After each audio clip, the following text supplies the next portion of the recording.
المنال أقبل تعال فالشوق طال والقلب سما نحو السماء مترنما.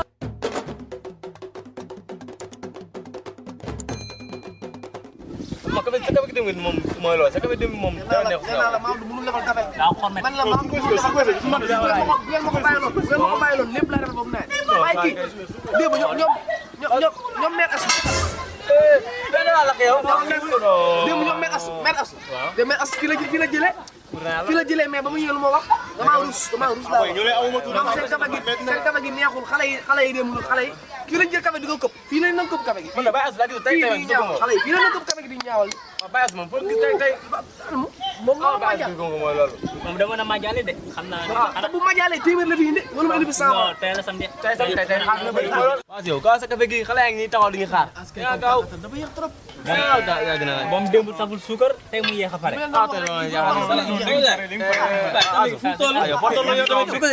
suukar moo matagul tey lii laa am tey lii laa am café gi mooy loolu waaw gis nga Suba ba léegi. Sénégal léegi mooy loolu. xanaa Sénégal corona bi moo téye man xam naa ne tey du ma fi ndogoo sax mun na war a chaque jour lii la 3 du ma fi ndogoo non xam nga ñoo yëg kër ga dégg ko gëm na de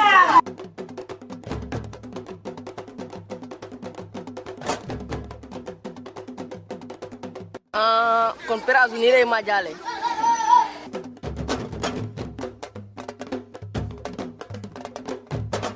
waaw donc léegi mu jot léegi mu jot da xam naa juróomi minute rek moo ci des.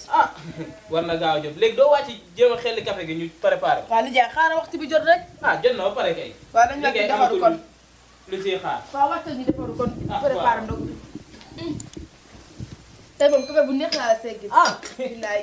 ndeysaan yaay ku gën si man billaay. yaa gën si man de tey de dinañ ndogu moom xam naa ni sa léegi mu jot. waaw.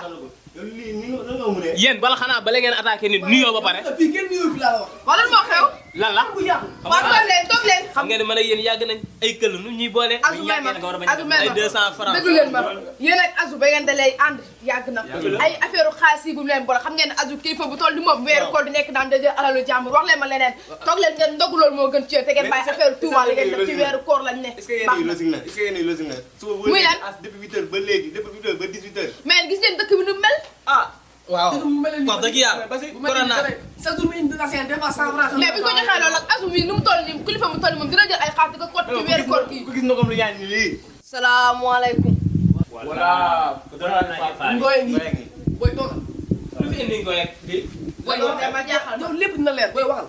si la yow gisoon naa de foo ma gis ba nga jël xaalis di ko dugal sa poche dënn bi booy xoolal ma sa morom de yow li nga ma def loolu kañ la dimbali kii de doon booy deful xam nga ko booy wax bu baax. kii ko xool xam ne wax ko du dëgg la yaayam da ko yor daam da koo yar si la waaw kon man maa fen ba léegi waxuñu la loolu de. ngeen jox xale bi de te su en ma tout cas booy tuumul bu wax dëgg la. sànq mën a ëpp café gi maa ngi dem bàyyi xel quoi. si lan comme que nii la yow comme que nii la moom nañ jël ndog bi yóbbu ko. tey moom ndog moom. ñàkk jom yóbbu ko dafa yomb. waaw ku ne bàyyi nga dem ci tey lii nga ma defati yow yaa ñàkk jom yow amoo benn njëriñ dafa loo ma dara chaque jour damay wóor suba ba ngoon ci sama morom laa jël lu ma lekk yow amoo benn fula waaye bu la leeral tey kër gi dama fi fanaan bi sa jàmm. lii ngay gëm ñii fi la ñuy nekk di duulaanu